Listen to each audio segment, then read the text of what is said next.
જય શ્રી કૃષ્ણ મિત્રો। તો રામદેવરા ગામથી થોડા જ અંતરે એક નાના ગામમાં ઉગમસિંહ ભાટી નામના એક ક્ષત્રિય રહેતા હતા। તેઓ જીવન નિર્વાહ ચલાવવા માટે ઘેટા બકરાઓને ચરાવતા અને તેમના માધ્યમથી આર્થિક સંસાધનો મેળવી પોતાનું જીવન સાધન કરતા હતા। પરંતુ તેમના જીવનનો મુખ્ય આધાર માત્ર આ કાર્ય જ ન હતું। તેઓ ભગવાન રામદેવજીના પરમ ભક્ત હતા અને રોજ તેમના ભજન કીર્તન કરતા હતા। ભગવાન પ્રત્યે તેમની ભક્તિના ફળ સ્વરૂપે તેમના ઘરમાં એક પુત્રનો જન્મ થયો, જેનું નામ તેઓએ હરજી રાખ્યું। હરજી જ્યારે 15 વર્ષના થયા ત્યારે એક દિવસ તેઓ પોતાની ભેડ બકરીઓને લઈ જંગલ તરફ ગયા હતા। બધું શાંતિપૂર્વક ચાલતું હતું। ત્યાં અચાનક એક સાધુનો વેશ ધારણ કરેલ વ્યક્તિ તેમની નજીક આવ્યા। તે સાધુ પાણીના અભાવે તરસ્યા અને ભૂખથી તરફડતા લાગતા હતા।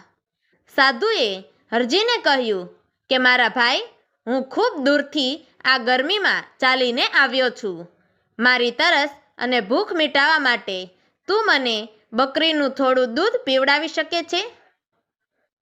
હરજીએ સંકોચ સાથે જવાબ આપ્યો કે મહારાજ, મારી બકરીઓ હજી વિયાણી નથી, તો હું તમને દૂધ કેવી રીતે આપી શકું? આ શબ્દોમાં તેમના મનની વાસ્તવિકતા તો હતી, પરંતુ એક અજ્ઞાત ભય પણ હતો કે કદાચ એ સાધુને દુઃખી કરવા તેઓને યોગ્ય ન લાગ્યું। સાધુએ તેમના પર પવિત્ર દ્રષ્ટિ નાખી અને શાંતિપૂર્વક કહ્યું કે ભક્ત, હું તારી વૃત્તિ અને આત્મવિશ્વાસ જોઈ રહ્યો છું।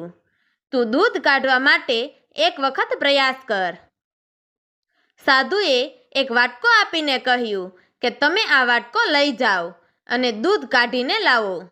હરજી મનમાં આશ્ચર્ય અને સંશય સાથે વાટકો લઈ ગયા અને બકરી પાસે જઈને દૂધ દોહવાનું શરૂ કર્યું।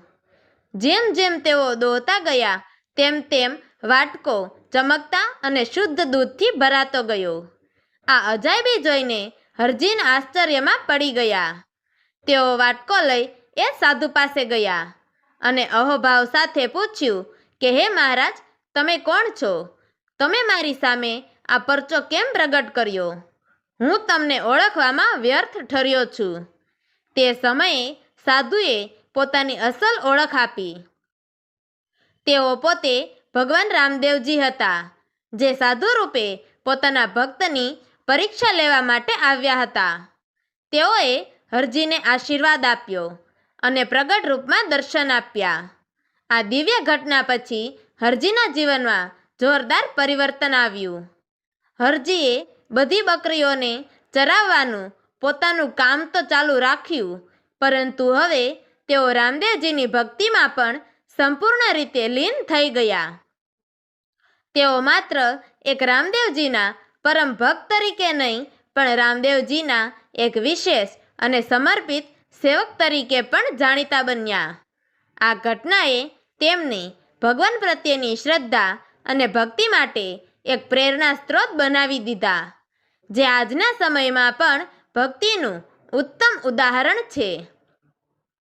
તો મિત્રો, તમને અમારી આ વાર્તા પસંદ આવી હોય તો અમારી ચેનલને લાઈક કરજો, શેર કરજો અને રામદેવ પીર બાપાના ચમત્કારિક પરચાઓ વિશે આગળના ભાગોમાં જાણવા માટે નીચે આપેલા બ્લેક બટનને ક્લિક કરી અમારી ચેનલને સબસ્ક્રાઈબ જરૂરથી કરજો।